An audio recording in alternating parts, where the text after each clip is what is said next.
We're going to be taping something, so, yep.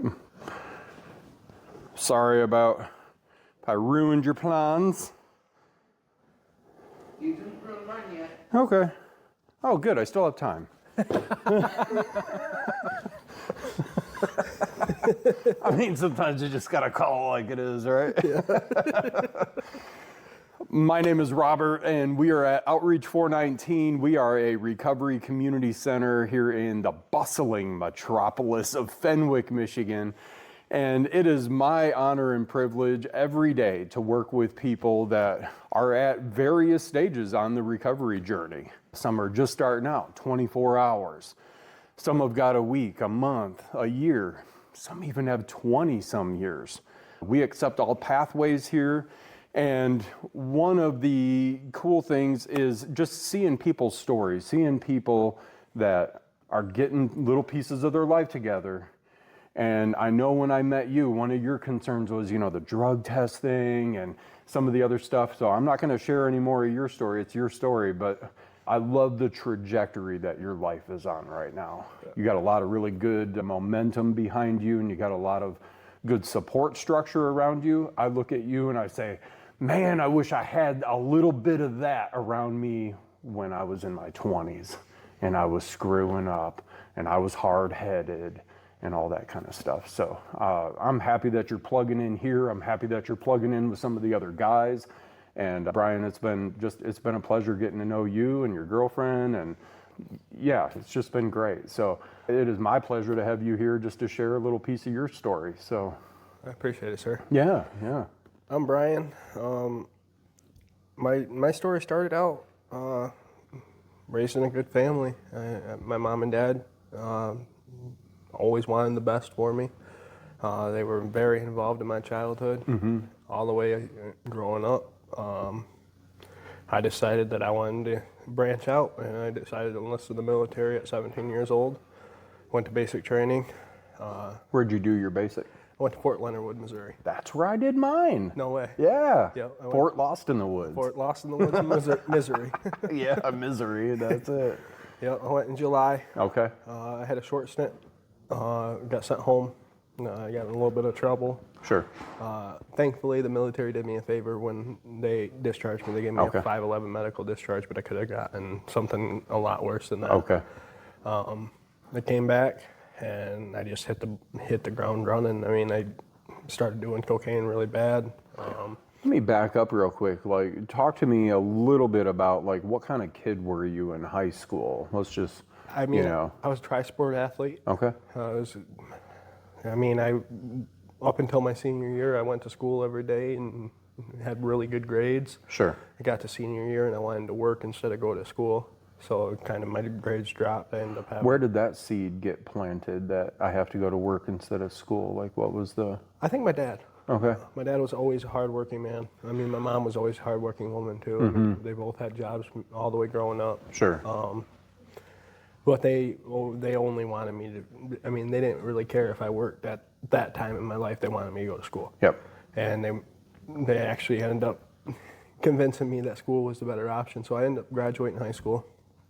But I mean, I was a pretty solid kid. I mean, I think my parents were definitely proud of me. Sure. Then I went to the basic training. Yep. Came home and thought I was untouchable. I found out shortly after that I was not untouchable. And when I found that out, I found out my girlfriend, at the time she was my ex-girlfriend, was pregnant with my daughter.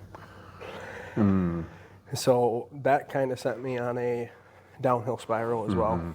I started hanging out with the wrong people, the wrong crowd, made some choices that later on affected me by going to jail. Yeah. I ended up getting arrested for a lot of things. Yeah. Ended up pleading out to 6 felonies. Okay. And Any prison time or just jail or okay? I think at first I got bonded out by my parents the day before my daughter was born. I got to see my daughter be born the next day, and that sparked a change in me. Okay. I started going to intensive outpatient therapy. Sure. Never really got involved with the program though. I just kind of went to therapy, and that was kind of it. Yeah. And it, of course, ended up leading back into another relapse. I got arrested for a bond violation. Okay. So that threw my 7411 Holmes Youthful Training Act. Oh, yeah. Yeah, because that was the original plea deal. Sure. And that threw that Which out is the a window. sweetheart deal. Yeah. Yeah. Yeah. With Yep. but with the bond violation, the judge at the time said that was off the table now. Okay. She sentenced me to a county year in jail and then 90 days in rehab afterwards, and then 5 years of felony probation. So I did my whole year stay in jail, Sure. which actually only ended up being about 9 months. Were you able to do any kind of programming or anything like that while you were in jail, or? Yeah. So I got on trustee. Okay. I did the cognitive thinking class. Yeah. So that took some time off my sentence. Then in trustee took some time off my sentence until I decided that I was untouchable again, and got into trouble and got fired from trustee. So This seems to be a pattern. yeah, yeah, definitely was a pattern. But I went to KPEP, Kalamazoo Probation Enhancement Program. Sure. Yep. And it really taught me a lot. I mean, but it was a really good program. Okay. I enjoyed it. I did the work though. I didn't just kind of, like a lot of other people in there, just kind of went through the steps. But Sure. I actually put in the work to change my life, and that worked for. I got out of there. I did 2 years on felony probation. Okay. I actually ended up getting early discharge. Yeah. And as soon as I got that early discharge, I was back to the races running again. Was it, let me guess, did you have a thought of being untouchable after you were off probation? Yeah. Unfortunately, I thought I was untouchable again. Oh, no. And I had a girlfriend that thought she was untouchable too at the time. And it actually ended up being my fiance. And we thought we were so untouchable that we racked up a bunch of potential charges. Sure. And so we ran to South Carolina. So I lived in South Carolina for a little while. And then we racked up a couple potential charges there. And we ran to Denver. You're doing the whole Bonnie and Clyde thing right now. Yeah, exactly. Okay. Exactly what it was. It was a Bonnie and Clyde thing, and it ended up being all the way out to Phoenix, Arizona. And fortunately, but unfortunately, I broke my foot out in Phoenix, Arizona, so we had to come back home. Yeah. We got back home, ended up finding out that these charges that we thought we had were nothing, so we were running for nothing. And we got back home and obviously just kept going down that path and doing the same thing that we thought was nothing at the time. Sure. Ended up being something. So I got arrested in Kent County for a couple more felonies, and ended up going in front of Judge Trusock over there, and he sentenced me to another county year. Okay. So now I've got 8 felonies on my record, but he didn't give me probation afterwards. So I was sober for 10 months while sitting in Kent County. Sure. Got out of Kent County and right back to it again. I never even thought about staying sober. I went right back to it and started using right away. Did you know you were going to use while you were still in jail? I had, You know what I mean? Or were you telling yourself like, when I get out, I'm going to be sober and I'm going to do the right thing? yeah, so I did, I thought. But I'm talking deep down, not what you're saying to like your family when you're on the phone with them, but like deep down. I knew if I could stay away from that girl, Okay. I would stay sober. But when I got out of jail, that girl, that was my fiance, had left me for my best friend. Okay. And as soon as I got out of jail, of course, I Yeah. wanted to make another love story out of it. Sure. I went back to her, and she was wishy-washy between my best friend and me for a little while, and I was on the whole, I'm getting him back type of thing too. And obviously ended up relapsing. For some reason, I decided to stop talking to her one day. I just said, I've had enough. I'm just done. I'm not gonna do this whole wishy-washy game thing anymore. So I just stopped talking to her, and I got a really good job at Schroyer's Towing. And I met a couple guys over in Lansing that were dealers, and I became what you would consider a functioning addict for about 4 years. Yeah. Yeah. During that time at Schroyer's Towing, I broke my foot again. So I was off all of the winter with a broken foot and a walking cast, and I got into opiates, prescription opiates. Okay. And I was taking those prescription opiates at first for the pain. and then I started abusing them. I started using too much of them, and then started buying them, and it was just a snowball effect. Was downers, opiates like your drug of choice, or no? No, meth was my drug of choice. Yep. So But this still hooked you enough where you were like, hey, I like that, and I like changing the way I feel. Yep. And I mean, every time that I've relapsed, it's all started with marijuana. So I met my girlfriend now, who's Jasmine. She came into my life. I had just got my daughter back. I was doing supervised visitations with my daughter. Sure. Yep. Meanwhile, still using the whole time. I mean, just being, I guess, the way I can mainly describe it is I was high all the time, so nobody thought anything different. Sure. Yeah. This is just how he is. Yeah, this is just how I am. I don't know what you're talking about. It was so bad to the point when I got sober again that my parents thought I was high when I was sober. And I was like, no, I'm not high, I'm sober. Yeah. And so what happened was my girlfriend, she was trying to get her daughter back. And I told her, well, hey, I just got my daughter back. I can help you get your daughter back. Sure. Yeah. And come to find out, CPS was involved. So I knew that that meant drug screens. And of course, they came and wanted to do drug screens on me and her. And I just so happened to have my wisdom teeth just taken out. And the drug screen, I failed the drug screen for methamphetamine, but not opiates. And I was using opiates because my wisdom teeth just got taken out. So they classified it as a false drug screen. So I got lucky there. And then I decided I was going to get clean at that point.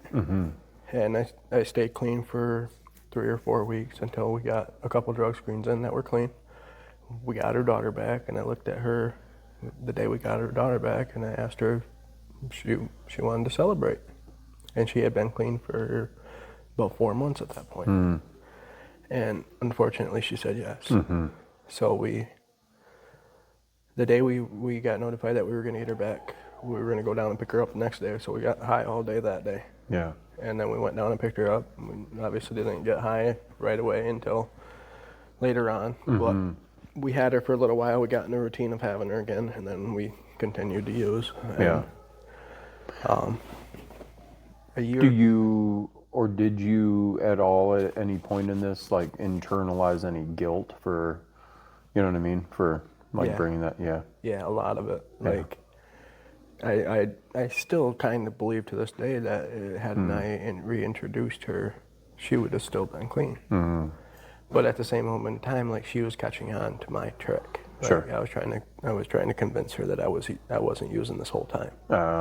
And she was starting to catch on. She was starting to see some of the signs. She's like, I was born at night, but not last night. Right. Yeah. And she was starting to see some of the signs. So I mean, maybe it wouldn't, even if I wasn't introduced it to her, she was going to find out either way. Yeah. I mean, I wasn't going to be able to hide it from her. My parents, maybe. Yeah. Or somebody I come home to every day. No. Yeah, it's a different story. Yeah. Yep. So we ended up relapsing and got clean a couple times and never worked a program. Like, that's where it really, working this program is where it really changed for me this time. Like, we would get sober, but we were going to meetings or connecting with sober people. We were just trying to hang out with the same crowd. Okay. And I mean, there's an old saying that if you hang out in a bar long enough, you're going to get drunk. Or if you hang out next to a river long enough, you're going to get wet. So, or hang out at the barber shop and get your hair cut. you're going to get your hair cut. Yeah, so it spiraled out of control. I opened my own business in hotshot trucking. Something that my grandpa funded for me. 100% funded for me. He told me, here's this money, I just want you to run this business. And I said, okay. And of course I was using the whole time. And I mean, I was making good money, but everything was going back. Like, I never made any kind of profit. Right. And had I been thinking clearly, I probably could have done something different. Sure. But I had this one-track mind. Like, anytime I ran out of drugs when I was gone, I had to get back here to get drugs. So I was wasting money doing that, wasting time, wasting job opportunities doing that. Yeah. And it got to the point where we had to close the business down. Money was gone. We had to close the business down, so I decided that at that point I was going to come back and just be high at home. And it took me a little while to find a job. Is your grandpa still alive? Yep. Okay. I live with him. How was that for him, the business closing down? Like, how did that change the dynamics of your relationship at all, or? The business being open changed the dynamic of our relationship. Okay. It was a struggle the whole time we were. I mean, because I didn't know what I was doing. Sure. He didn't know how to help me. Okay. I mean, he knew how to enable the business to be running, and the end result was enabling my drug usage. Okay. But he didn't know how to run a business either. Sure. So Right. it was like the blind leading the blind. Yeah. And then I asked my dad, who does know how to run a business. He was a store director for Spartan Foods and kind of stuff like that. He basically told me it's you're so far underwater, it's time to get out. And I just didn't want to listen to him. So I just kept digging deeper and deeper. Sure. And so I came home on our final trip out of state with the business, and I just said, I've had enough. I'm tired of being stuck out of state without any gas money. Yeah. Stuck out of state without any place to sleep. Like I was tired of that. Yeah. And my grandpa, it was more like a relief kind of thing for my grandpa, I think, because he didn't have to have me call him and ask him for more money anymore. And so I ended up getting a job here working for my dad. Sure. And I stayed sober for a little while. And then I just went back to it again. And about a year and a half ago now, my girlfriend left me because I was using and she was ready to be done. Sure. Yeah, so she left me, and that sparked something different in me. That sparked a lot of change. So I went to rehab. Yeah. And I stayed in rehab for 5 days because I thought I was untouchable again. Jumped out early and decided that I was just going to go to meetings. I wasn't going to work my steps. I was just going to go to meetings. That would be enough. Sure. And I met another girl in these meetings. So I changed my whole mission to going to the meetings because I wanted to follow her to the meetings. Sure. And that only worked for, probably a month, and ended up relapsing again. And then Yeah, the 13th step isn't part of the plan. No, it's not. It's definitely not. So then Jasmine came back into my life, and I had already relapsed, and of course she jumped back on the train too. And we went for another year, using every day. I mean, all the way up to the point where we weren't paying for anything anymore. We were just making the side profit on everything. So that's when I realized I really did have a problem. And then the friend of the court started wanting me to do drug tests. Well, then my lawyer wanted me to do drug tests for the friend of the court. And I was like, oh no, there ain't no way. Yeah. Feeling the heat come in. Yeah, started feeling the heat, and then I started taking drug screens because my lawyer said, if you're not going to take them, I'm not going to help you. So I started taking them, and I failed a couple. And I never have failed a drug screen for methamphetamine ever in my life. And those 2 drug screens I failed, and I was just like, all right, I got to do something different. It's time for me to do something different. And the day that I failed the second drug screen, we went back to the Muir Misfits meeting. Okay. And got plugged in there, which is a meeting I attended regularly a year ago. Okay. And my mentor, Dave Holcomb, told me that this place here, Outreach 419, I should come check it out on Friday night. I said, okay. And I thought about it. I'm like, there's no way I'm driving all the way to Fenwick. And we live in Nashville, so it's about a 45-minute drive. I said, there's no frickin' way I'm driving all the way to Fenwick. And it just so happened my parents called me that Friday and asked me to come up and hang out with them in Ionia. So now I had no excuse but to drive the extra 15 minutes. Ionia is right down the street. Yeah, I had no excuse to drive the extra 15 minutes. So I was like, all right, Jasmine, do you want to go check this place out? And we were told it started at 5 o'clock. So we pulled in the parking lot at 5 o'clock, and nobody's here. And I'm like, oh, no. Well, I think there was a couple people here. Yeah, I think you guys were here. Yeah. And I was like, there's no way this is the place. So we drove out of here and went down the road And I was like, there's no other church in Fenwick. Yeah. There's got to be this place. Yeah. So I came back and pulled back in the driveway, and we were sitting there and watching a couple of people show up, and then Dave pulls in, and I'm like, oh, this got to be the place. So then I came inside and met you and Yeah. met Heidi. And well, no, I didn't meet Heidi that night. Heidi wasn't here. She was sick. I think she was sick. Yeah, you're right. Yeah, she was sick. Yeah, I remember the first night you guys were here. Yeah, she was sick, and I was like, okay, this guy's doing this all by himself. And then the second week we came. Yeah. Because we had so much fun the first night. Sure. And I started connecting with people that I had prior connections with, but all these people are sober now. Yeah. Like, what the heck?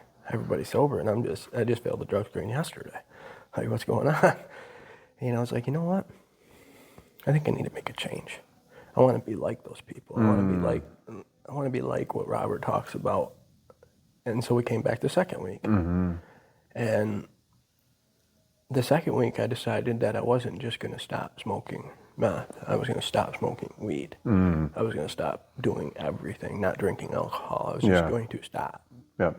And I pretty much stopped cold turkey. I looked at my girlfriend, and we had dabs in the car, and I said, you know what? I said, we stopped smoking meth. I said, bet you won't let me throw these out the window. She said, you're not going to do it. So I rolled down her window and threw them out the window. I said, this is the last day I'm smoking weed.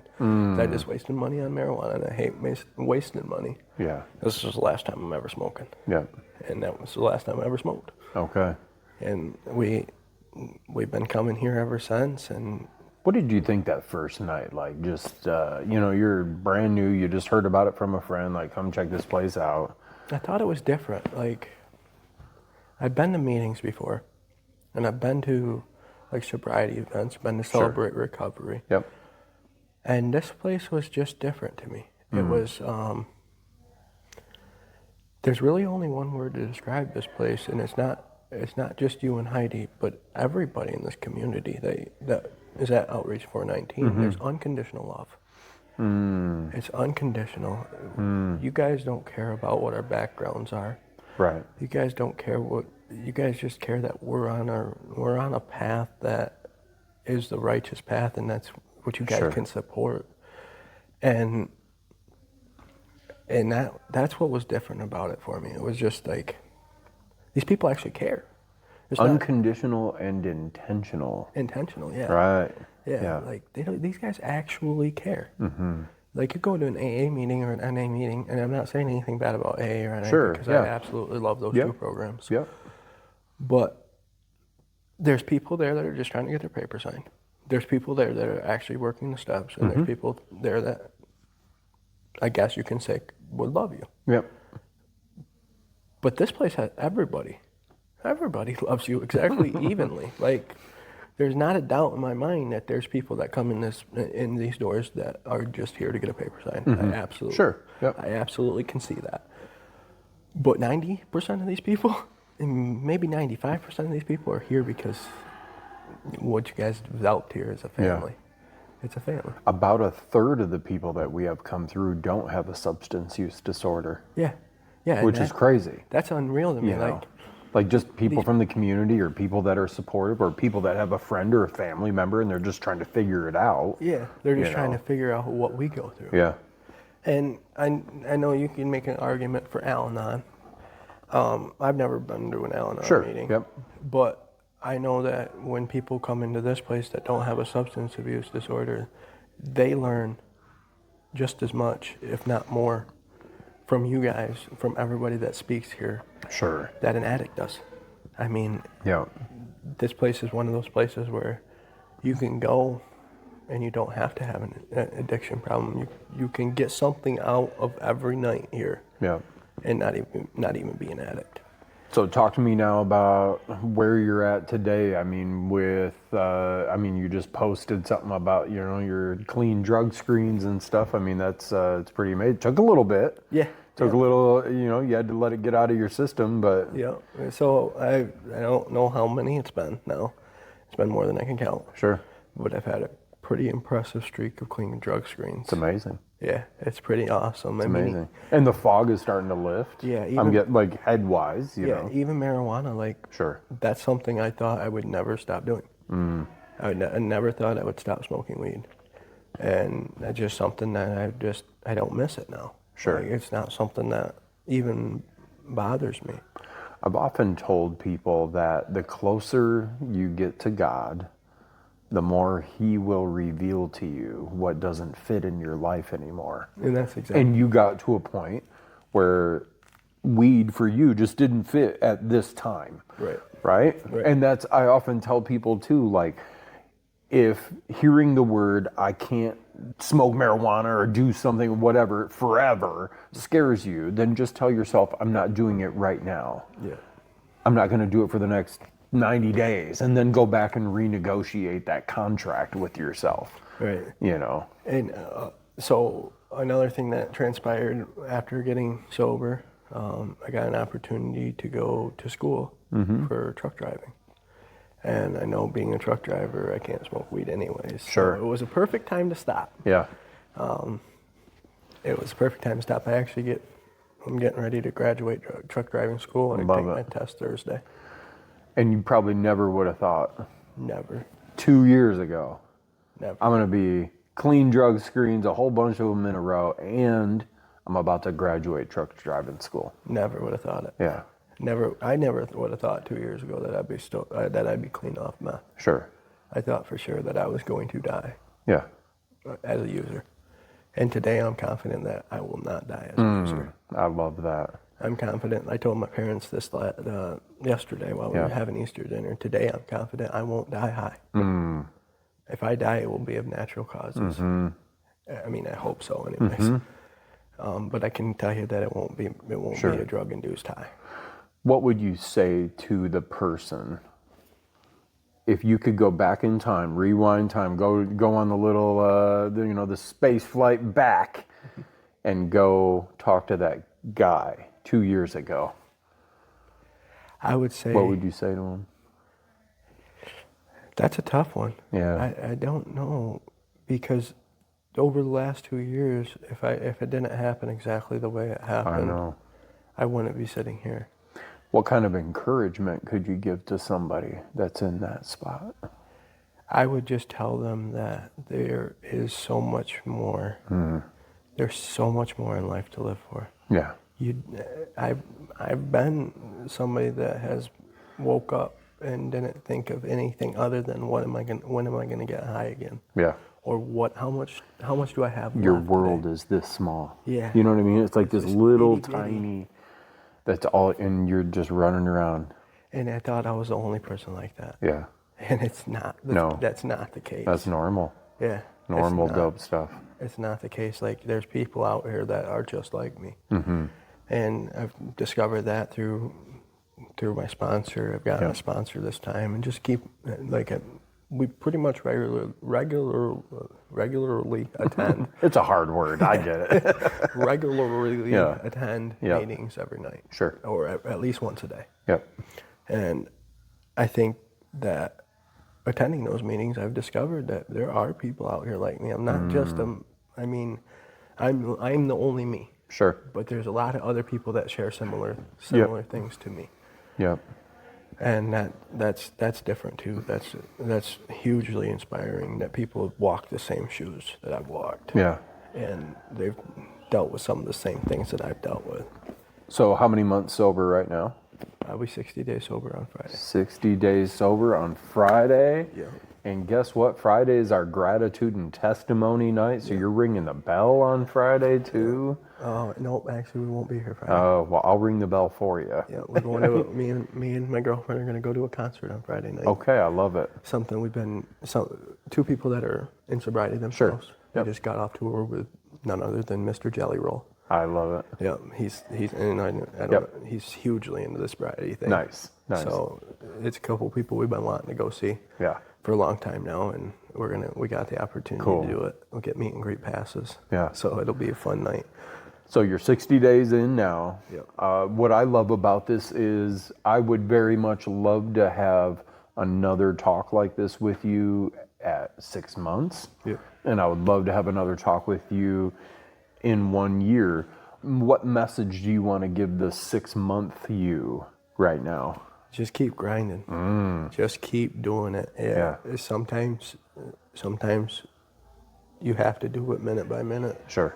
I mean, over the last few days, I haven't really had to do that minute by minute Yep. or hour by hour. But the first 30 days, it was tough. Mm-hmm. I mean, and I would have to tell myself in that 6-month me, I'd rather stay sober today than ever get sober again. Because I don't know if I've got it in me. Sure. I know I can keep the ball rolling downhill, but I don't know if I can start it again. It's a heavy one to get rolling. Yeah, I don't know if I can start it again. Now, what about the 1 year, not a message for the 1 year you, but how about what's something you would like to see accomplished? Like, what's a goal? What's a direction that you're pointing towards that you think in the next 12 months I'm going to do this? There's a couple. Okay. I'd like to become a recovery coach. Okay. I think that's definitely doable in the Sure. next 12 months. Yep. And then I'd like to have sponsees. I'd like to have all my steps worked, and I'd like to be working steps with other people. It'll keep you sober. Yeah, and it's just I've had the blessing of having somebody help me, Sure. and now I just want to give that back. Yeah. Like that's something that I want to see. I want to see everybody have an opportunity to feel the way I felt. That's the whole premise of what we do here at Outreach 419. It's we love because he first loved us, right? And so it's that same thing. Other people have taken care of us and have loved us through our journey. And now just like you feel that desire to like, I want to give that back. Yeah. I want someone else to feel taken care of and loved and cared for like other people cared for me. Yeah. Yeah. Yeah, I would absolutely love the opportunity to serve somebody else the way I've been served. I love it. Anything else for 1 year you? Any other goals or aspirations or? Yeah, I mean, I would like to be more involved in the recovery community. As far as being a recovery coach, but not only that, but like I would like to get into maybe some charity work or like I'm fan or Sure, yeah. or even adult recovery court. Yep. I'd like to be able to give back on a higher level. Maybe even some kind of counseling, schooling at that point. Sure. With truck driving, it's going to be a little hard to do. Do you see yourself truck driving like as a career, or is like are you feeling a different calling on your life? I see myself as a owner operator. Okay. And maybe not so much operator, but as an owner. Sure. Okay. Maybe having people drive underneath me. Yep. But I feel myself as a recovery advocate mostly right now. Okay. I do see myself as a truck driver for a little while, but definitely not the rest of my life. I mean, I do want to retire from something someday. Sure. Yeah. But if I could retire from truck driving into recovery coaching or recovery advocate or something along those lines, Yep. that would be the goal. Yeah. That would be the goal. That's a little farther than a year out. Yeah. It's all good. It's good to have those dreams though. Yeah. Because those things down the road keep you pointed in the right direction today. Yeah. Because if you have who you want to be in 1 year firmly planted in your mind, then today, when you start to take a step off of that path, something's going to trigger in your brain. You're going to say, whoa, this doesn't line up with who I want to be in a year. Right? Drinking, drugging, doing all the crazy stuff, that doesn't line up with who you want to be even in tomorrow. Right? It just doesn't fit. Yeah. You get somebody coming at you sideways today, you're going to be like, whoa. Yeah. You know? Yeah, it almost happened to me last night. I was a little sour end to Easter, but I was a little bit upset with some things that transpired. Yep. And I kind of lost my cool a little bit. And like I thought about it, and I was like, you know what, I could do this today. And for some reason, it was just like, okay, if I do this, I'm going to screw everything up that I've got going for me right now. I mean, granted, I could have a recovery community and get back. Sure. Yeah. Get back to sobriety, but I mean, I'm subject to a DOT drug screen anytime, any place, anywhere now. I'm part of the Department of Transportation. Like I can't do that anymore. And that's the reason I do see myself as a truck driver in a year from now. Because right now, that's helping me stay sober. Yeah. Is having that. I love it. I mean, It's a good accountability piece for you. Well, not only that, but if I get behind the wheel of a motor vehicle, a semi, and I go out and kill somebody, and they find drugs in my system, I've already got felonies on my record. Yeah, I'm gonna get you're locked done. up forever. Yeah. And that's not gonna be cool. No. I mean, my daughter's 9 years old. She's got a lot of years left Yeah. that I need to be her dad. So For sure. that's one reason why I do see myself being a truck driver. Would like to stay local, but at the same moment in time, like I've had a little bit of a dream to go to an AA meeting or an NA meeting in every state in the country. That would be accomplishment. That would be fun. Get a little coin from each one. Yeah. Yeah. Yeah. Have 50 coins from Yeah. each one. Love it. Or 50 coins from. Sure. But I can't drive a truck to Hawaii or Alaska. That's true. That's true. I mean, I can drive to Alaska, but Canadians don't like felonies, so.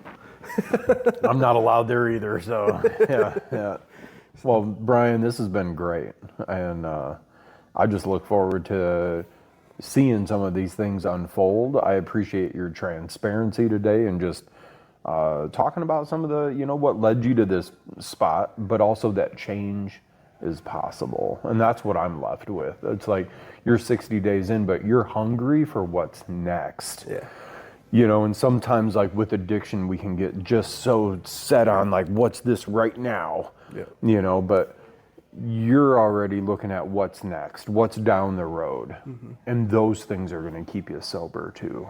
Yeah. And so we look forward to being whatever kind of support network we can for you. It's been great getting to know you and Jasmine, and we look forward to more family time and stuff like that when you get the kids and stuff out here. So Yeah. That was fun. Yeah, That was fun last weekend. we just love supporting you. So thank you so much for sitting down and doing this. Thanks, So, sir. Yeah, I man. appreciate it, man. Absolutely.